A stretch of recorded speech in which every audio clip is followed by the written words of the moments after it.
Di sini kami akan membahas tentang supply chain management atau biasa disingkat SCM. Kelompok kami terdiri dari 4 orang, yaitu Veronica Tiana, Sima Malini, Febrianti Sulistianingsi, dan Maria Firnawanti. Itu ada istilah supply chain management. Dalam bahasa Indonesia, supply chain management berarti manajemen rantai pasok, sehingga SCM sendiri adalah rangkaian aktivitas bisnis yang dijalankan mulai dari tahap perencanaan, pengendalian, pengimplementasian, jalannya arus produk, hingga proses distribusi produk kepada konsumen. Yang kedua itu ada perkembangan SCM. Yang melatar belakangi berkembangnya konsep SCM adalah akselerasi perubahan lingkungan bisnis disebabkan berkembangnya secara cepat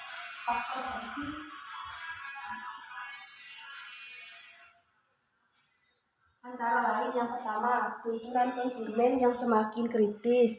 Yang kedua, infrastruktur telekomunikasi, informasi, transportasi, dan perbankan yang semakin canggih, memungkinkan berkembangnya model baru dalam aliran material atau produk.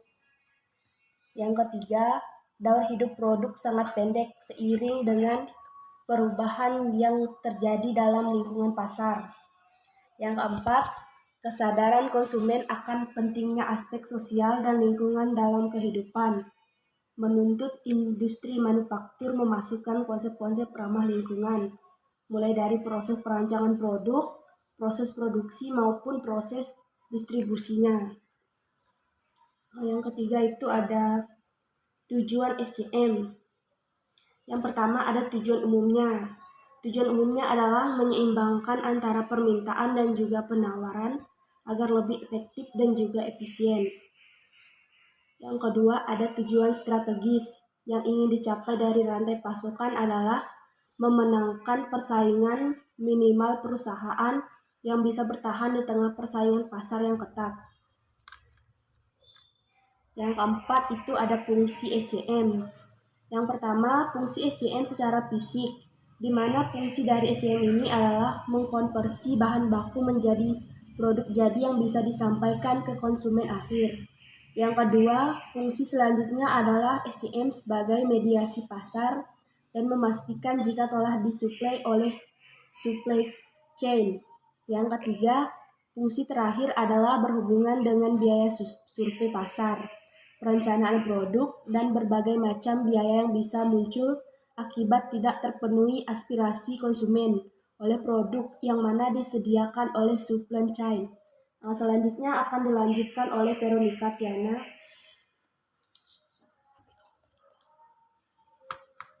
Kemudian yang kelima, postponement.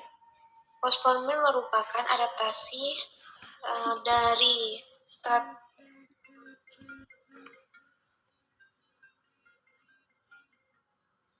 dan untuk meningkatkan pelayanan konsumen. Bulgak dan Power 2006 menjelaskan bahwa dalam postponement suatu produk dan proses customization ditunda sampai adanya permintaan. Postponement merupakan strategi yang kuat ketika terdapat ketidakpastian mengenai permintaan konsumen dan kondisi pengadaan barang. Fredrickson dan Gustafsson 2006. Schulze dan Lee 2009 berpendapat bahwa dalam strategi postponement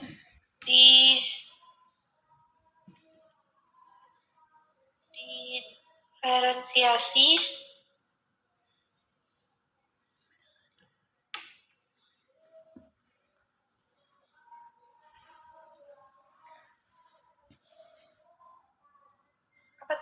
tak nampak Feb.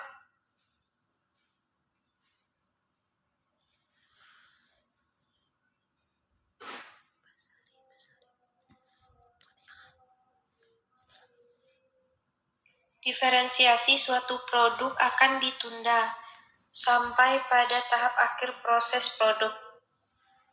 Lanjut.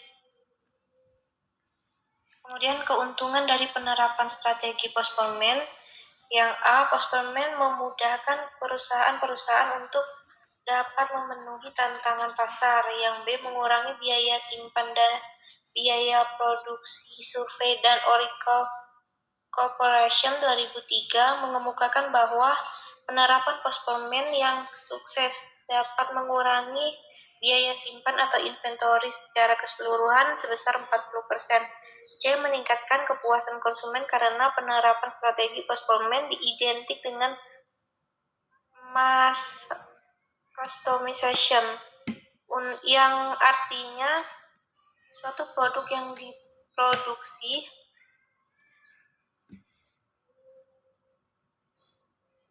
diproduksi memiliki variasi produk yang banyak sesuai dengan karakteristik konsumen.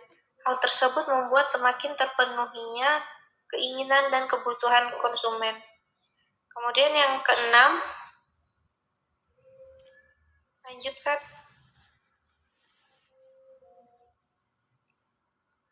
Yang keenam, implementasikan strategi supply chain management dalam persaingan.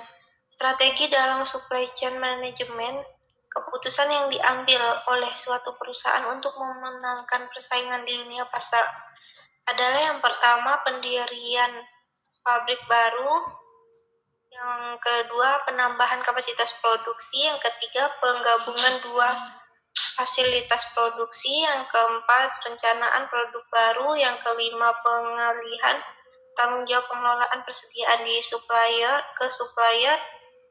keenam, pengurangan jumlah supplier, yang ketujuh, pemberlakuan sistem pengendalian kualitas yang baru, dan sebagainya. Lanjut, Pep. Yang ketujuh, hubungan supply chain manajemen dengan kualitas.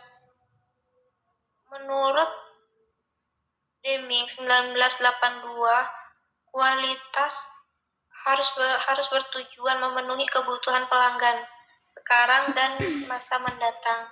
Tidak hanya produktivitas untuk menunjang kepuasan konsumen dalam bersaing di pasar, tetapi kualitaslah yang dicari oleh konsumen dan menjadi bekal untuk bersaing di pasar. Karena konsumen sudah bisa membedakan mana produk yang berkualitas dan mana yang tidak. Dari situlah tuntutan pelanggan mulai semakin tinggi untuk menghasilkan produk yang berkualitas.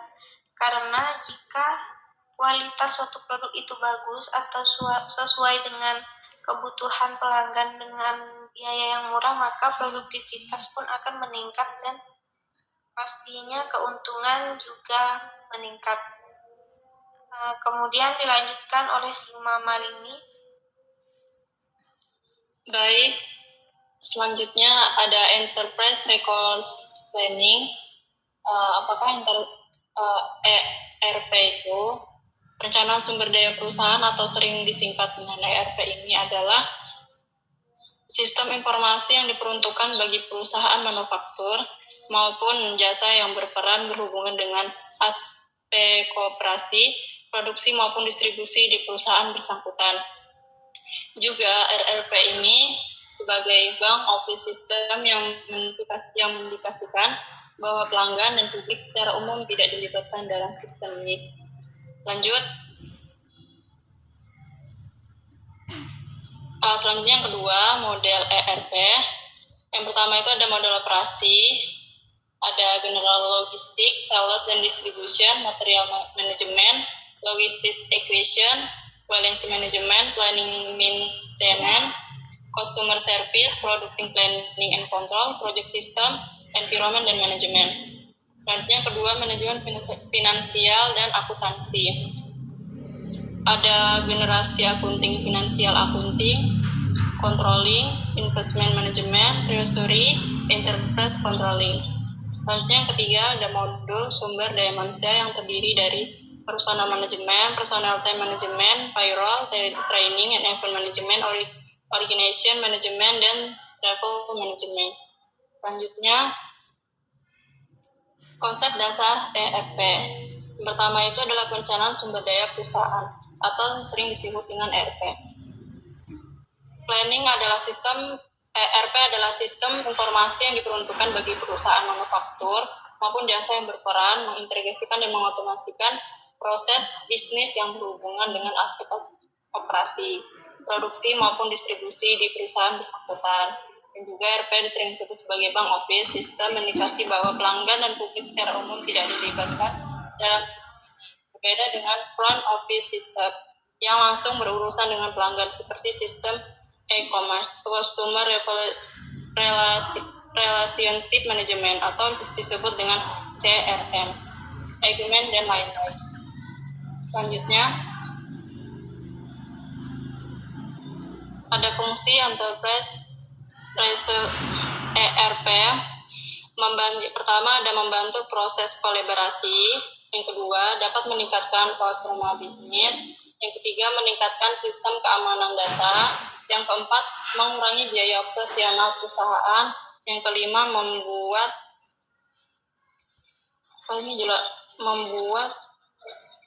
proses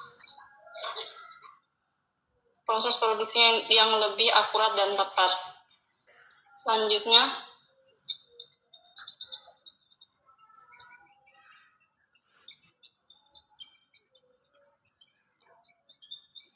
Selanjutnya itu adalah keuntungan menggunakan enterprise resource planning.